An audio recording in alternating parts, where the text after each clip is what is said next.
Boa noite. Estamos aqui reunidos para realizar essa palestra, cujo tema é os desafios da família na pós-pandemia.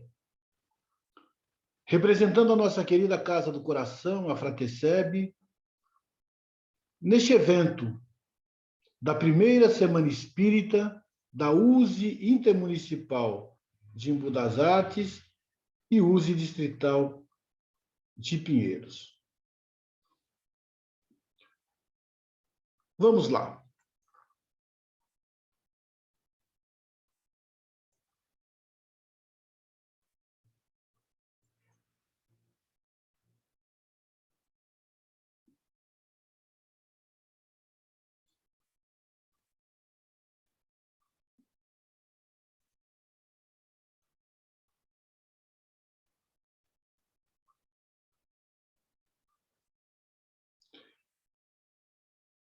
Nós começamos essa palestra inspirados numa apresentação que o ex-presidente da Coca-Cola, Brian Dyson, fez, onde ele trazia a figura de um malabarista que procurava se equilibrar com 5 bolas.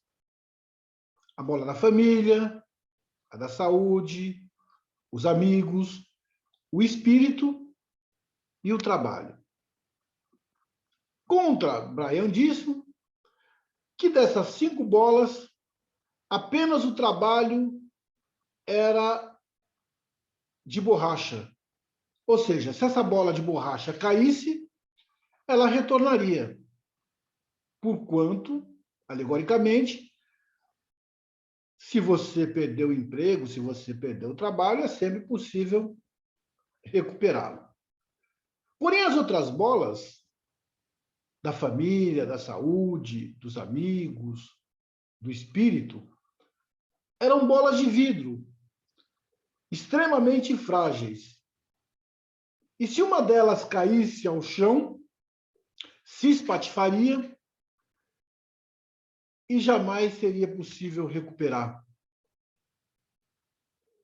Nessa metáfora que Brian Dyson apresenta, nós vamos tratar aqui especialmente dessas 2 bolas frágeis da família e do espírito. Da família, porque é o tema da nossa palestra de agora.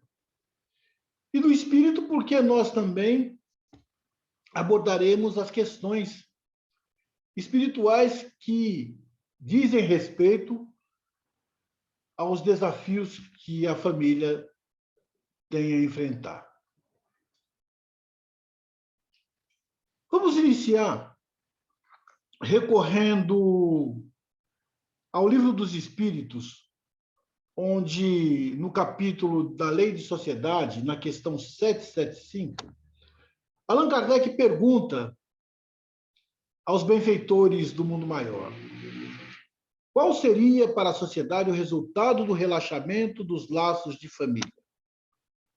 Ao que eles respondem sem embargo: uma recrudescência do egoísmo, ou seja, um agravamento do próprio egoísmo, que, segundo o Espírito Emmanuel, é a chaga da humanidade. O aumento desse egoísmo, a potencialização dele. Ainda nas obras da codificação, só que dessa vez no Evangelho segundo o Espiritismo, mais especificamente no capítulo 14, item 8, nós encontraremos a seguinte abordagem: não são os da consanguinidade os verdadeiros laços de família, e sim os da simpatia e da comunhão de ideias, os quais prendem os espíritos antes, durante e depois de suas encarnações. Segue-se que 2 seres, nascidos de pais diferentes, podem ser mais irmãos pelo espírito do que se o fossem pelo sangue. Isso significa, no dizer dos espíritos, que os laços de família, ele extrapolam os tetos de uma habitação comum. E muito mais, extrapolam os laços da própria consanguinidade, porque nós temos inúmeros familiares que se encontram no mundo dos espíritos, muitos dos quais nós nem conhecemos, e outros que nós conhecemos e que já desencarnaram. Ainda o Evangelho segundo o Espiritismo, só que dessa vez no capítulo 4, no item 18, nós vamos encontrar: Deus permite que nas famílias ocorram essas encarnações, ou seja, de espíritos antipáticos ou estranhos, com duplo objetivo, de servir de prova para uns e para outros de meio de progresso. Então, daí nós podemos concluir que, segundo os dizeres de André Luiz, na encarnação, ninguém erra de endereço. Todos nós nos encontramos no lar que necessitamos, com as pessoas que precisamos, a fim de que nessa convivência nós possamos exercitar e colocar em prática o amor. Porque é da lei, e é Jesus que nos ensina isso, que nós nos amemos uns aos outros. E qual a oportunidade melhor de desenvolver, de exercer, de aplicar esse amor, se não quando nos encontramos envoltos dentro de uma mesma situação que o lar proporciona. Por isso que a família é considerada também a célula da própria sociedade, pois é nela que a gente tem a oportunidade de desenvolver o nosso aprendizado e o reflexo daquilo que se apresenta na sociedade é o somatório do que esta sociedade recebe da própria família. Portanto, se nós observarmos uma sociedade organizada, equilibrada, fraterna, nós encontraremos o conjunto das famílias nessa mesma situação. Mas se encontrarmos uma sociedade egoísta, uma sociedade materialista ao excesso, uma sociedade que ainda não cultiva valores nobres, uma sociedade extremamente complicada sob o ponto de vista emocional, nós teremos aí o reflexo da somatória das famílias que compõem essa sociedade.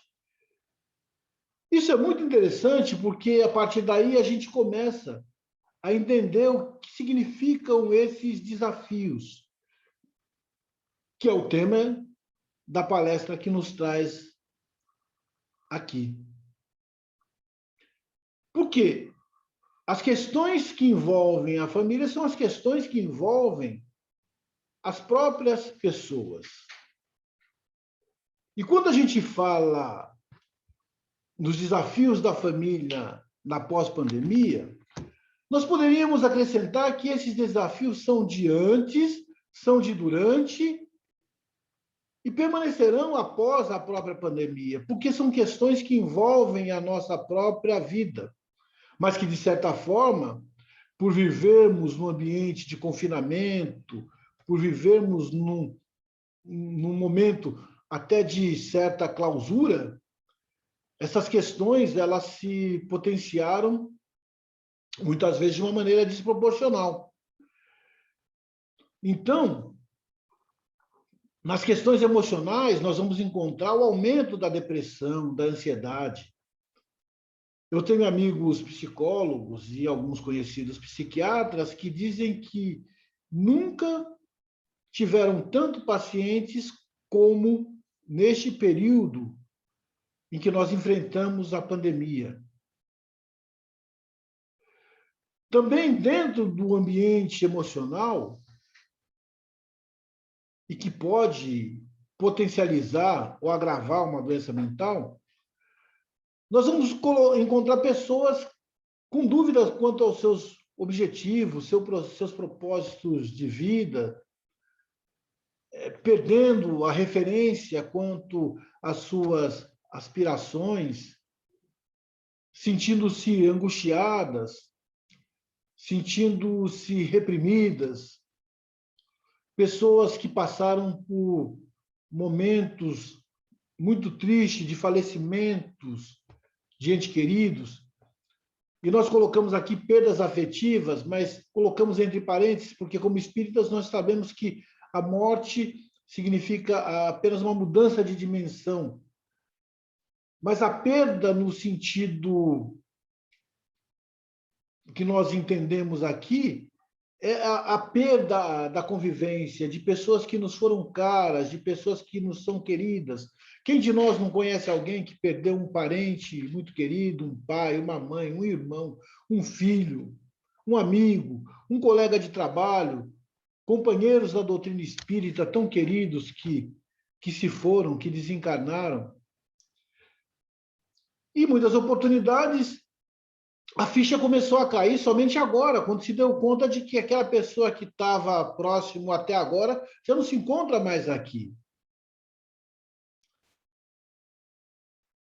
Também teve a questão do luto não vivenciado por muitas pessoas, porque houve uma série de restrição para velórios, né, para os sepultamentos, somente os parentes mais próximos podiam participar, e muitos de nós não tivemos a oportunidade de prestar a última homenagem a alguém que a gente gostava. Todas essas questões vão nos abalando emocionalmente e, naturalmente, isso extrapola-se para a convivência familiar e reflete na própria sociedade.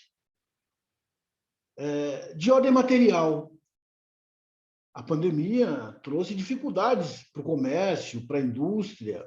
Muitas pessoas perderam emprego, essas perdas de emprego trouxeram aí dificuldades financeiras e muitas não se ajustaram até o momento, ainda buscam um equilíbrio, buscam uma solução. Questões de ordem conjugal, a própria convivência durante a pandemia de pessoas que estavam há algum tempo juntos, mas pelo motivo dos dois trabalharem fora, talvez eles não tivessem o conhecimento que achavam que tinham um do outro. E quando esse confinamento oportunizou a convivência mais próxima por um período maior de tempo, perceberam que haviam muitos pontos diferentes, os nervos à flor da pele e a compreensão nem sempre se fez presente. Isso ocasiona ali um abalo na estrutura do relacionamento, ocasiona separação. Por outro lado, nós encontramos também casais que consolidaram o seu relacionamento, a sua ligação durante a pandemia. Muitas mulheres engravidaram, tiveram filhos durante a pandemia, outras, né, foram agredidas pelos seus parceiros. E a violência doméstica, temos informações, isso não é novidade para ninguém, que também agravou durante esse período, porque trouxe desequilíbrios que até então eram desconhecidos de parte a parte. E tudo isso acaba, de uma maneira natural, todo esse monte de problemas, esse emaranhado de desafios, a questões de ordem espiritual. Aí a pessoa começa a colocar em dúvida a própria fé, começa a desenvolver a falta de confiança em Deus, começa a questionar a Deus quanto à sua bondade, quanto à sua justiça, quanto ao grande amor que Ele tem por nós, começa se nutrir de maus pensamentos, de maus sentimentos que levam às más ações ditas lá em cima. Então, todas essas problemáticas são problemáticas mais ou menos conhecidas de todos nós e que agora nós precisamos olhar isso com muita seriedade e começar a enfrentar a fim de vencer essas aflições que se fazem parte da vivência de espíritos que ainda habitam o mundo de provas e expiação, precisam ser contornadas, precisam ser superadas para o bem individual, para o bem da família e para o bem da própria sociedade. Aí a doutrina espírita tem um papel muito relevante neste momento em que as pessoas chegam às casas, aos centros espíritas, com todas essas questões muito presentes, muito vivas. E nós temos uma proposta a fazer. Claro que nesta palestra objetiva de 30 minutos, um pouco mais, não daria para a gente abordar todas essas questões complexas que envolvem os desafios das pessoas, que envolvem os desafios da família, desde a pandemia e continuando agora. No entanto, nós trouxemos aqui algumas sementes, trouxemos aqui algumas sugestões, trouxemos aqui aquilo que a doutrina espírita e o conhecimento espírita nos proporciona a fim de que, de alguma forma, a gente possa contribuir para o equilíbrio, para a melhoria, para a harmonização da vida das pessoas e das famílias, no enfrentamento e na superação desses desafios da pós-pandemia. E apresentamos aqui o Evangelho no lar, e principalmente no coração, como algo que pode nos auxiliar muito nesse instante, que pode nos auxiliar muito nesses momentos de tantas dificuldades, de tantas aflições, pelos quais muitos de nós está passando, pelos quais muitos de nós está enfrentando. No livro SOS Família, mais especificamente no capítulo 12, o médium Divaldo Pereira Franco, por meio do espírito de Joana de Ângeles, vai nos trazer essa mensagem chamada Jesus contigo. E veja o que ele diz. Dedica uma das 7 noites da semana ao culto evangélico no lar, a fim de que Jesus possa pernoitar em tua casa.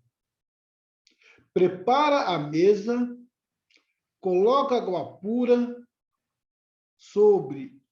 abre o evangelho, distende a mensagem da fé, enlaça a família e ora. Jesus virá em visita. Quando o lar se converte em santuário, o crime se recolhe ao museu.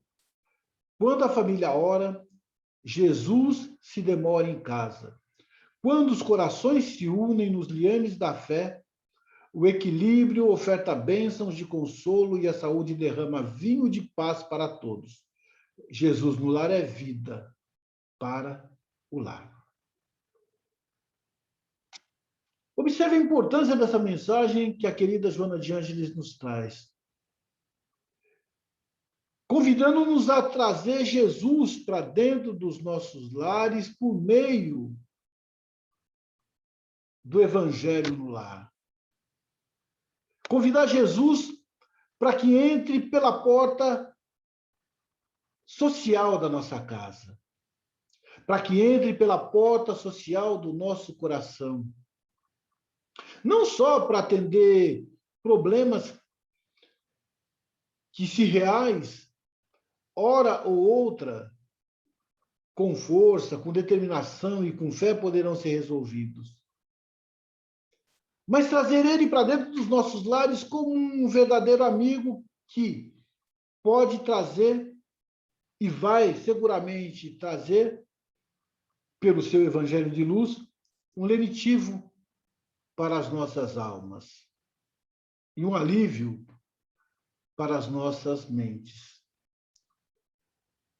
André Luiz ainda explica: o lar que cultiva a prece transforma-se em fortaleza, e as entidades das sombras experimentam um choque de vulto ao contato com as vibrações luminosas deste santuário doméstico. Por isso dizemos que quando o evangelho é aberto em casa, a luz se faz e as trevas batem em retirada. E aí nós pegamos a bola do espírito. Naquela alusão que nós fizemos à palestra de Brian Disson. Falamos da família e agora do espírito, que pode ser afetado quando nós nutrimos pensamentos negativos, derrotistas, e aquilo que não nos ajuda, que nos desequilibra, atraímos a companhia de espíritos descomprometidos. E nos tornamos, por que não dizer assim, pasto fértil aos obsessores, que nos influenciam o pensamento. Que se a gente já está pensando alguma coisa que não é boa, acaba ampliando esse tipo de pensamento, convertendo-se a sentimentos infelizes e nos trazendo doenças de ordem emocional e mentais. Então, essa mensagem de André Luiz, ela pode ser ilustrada nessa figura. Olha que interessante. Um espírito chega e fala para o outro: ó, cheguei para perturbar a casa do Zé. Aí o outro espírito que já estava lá fala: não vai dar mais. E esse obsessorzinho pergunta: por quê? E aquele que não está conseguindo influenciar mais o Zé fala: ele começou a fazer o evangelho no lar. Então, esse quadrinho é muito interessante porque ele ilustra a importância que o evangelho tem na harmonização, na asepsia mental da nossa casa, do nosso lar, das nossas mentes, porque uma coisa acaba influenciando a outra. Se a nossa mente estiver envolta em pensamentos negativistas, derrotistas, inferiores, certamente nós daremos margem para que essas influências perniciosas nos prejudiquem. Por outro lado, quando a gente procura manter um ambiente mental positivo, e isso é a proposta, e essa, melhor dizendo, é a proposta do Evangelho no Lar, nós nos protegemos.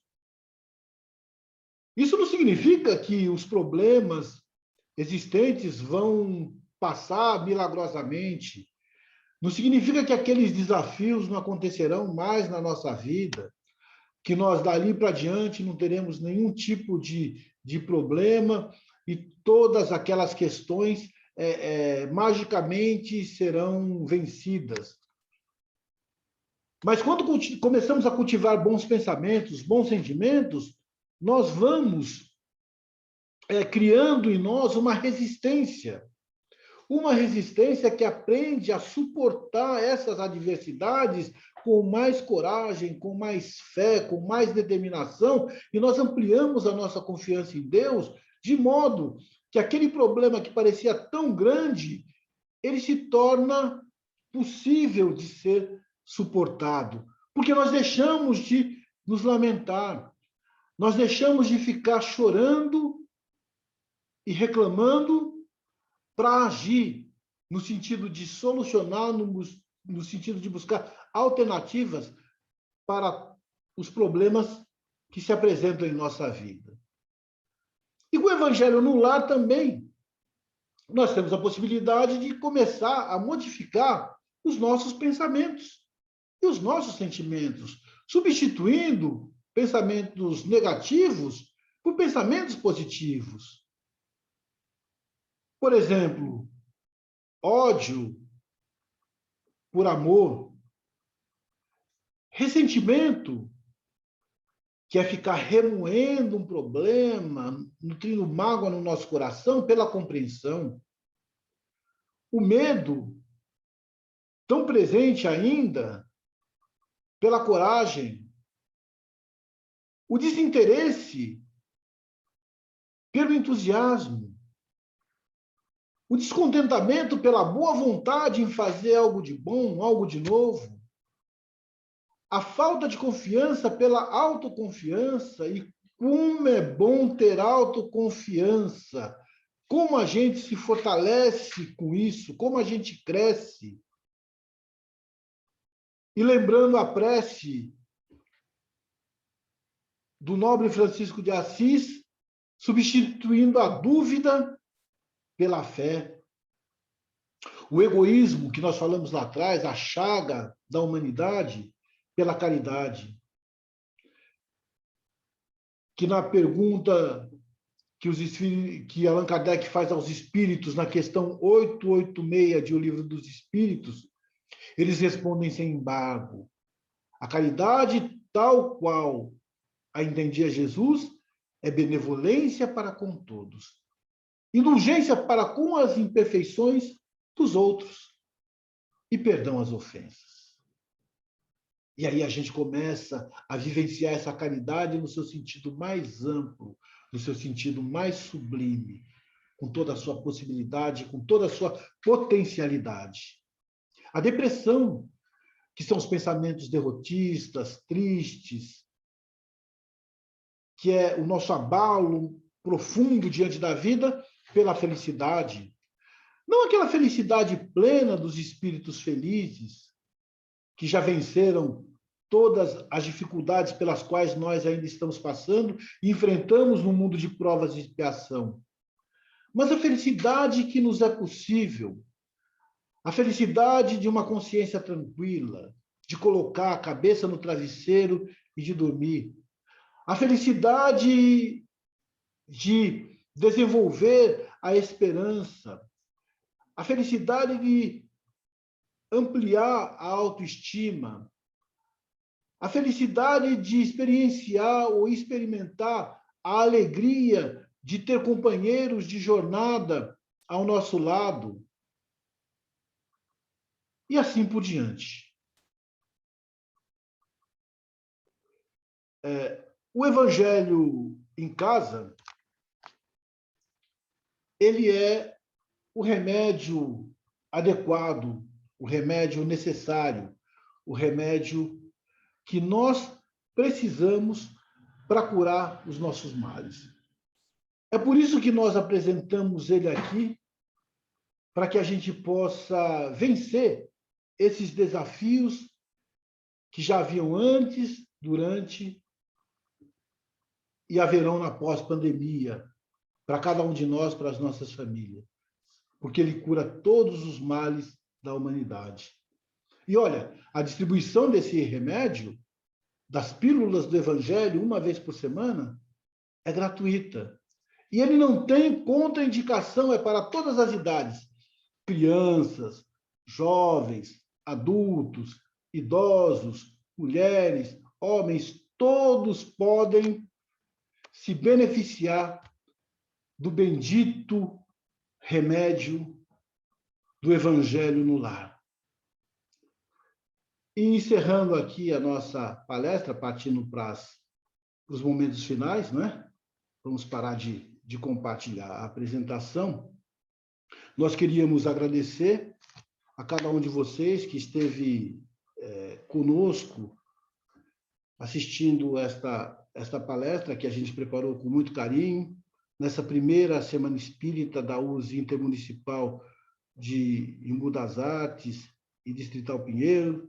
O nosso agradecimento aos companheiros da diretoria das USEs intermunicipais, aos companheiros das casas espíritas que estão apoiando, que estão participando ativamente deste encontro, desta Semana Espírita, e que nós cada vez mais possamos estar juntos, unidos no mesmo propósito, unidos no mesmo ideal, procurando divulgar os ensinamentos que os espíritos trouxeram por meio de Allan Kardec, e que é tão importante para que a gente possa construir o mundo de paz, o mundo de fraternidade que todos nós buscamos, que todos nós esperamos.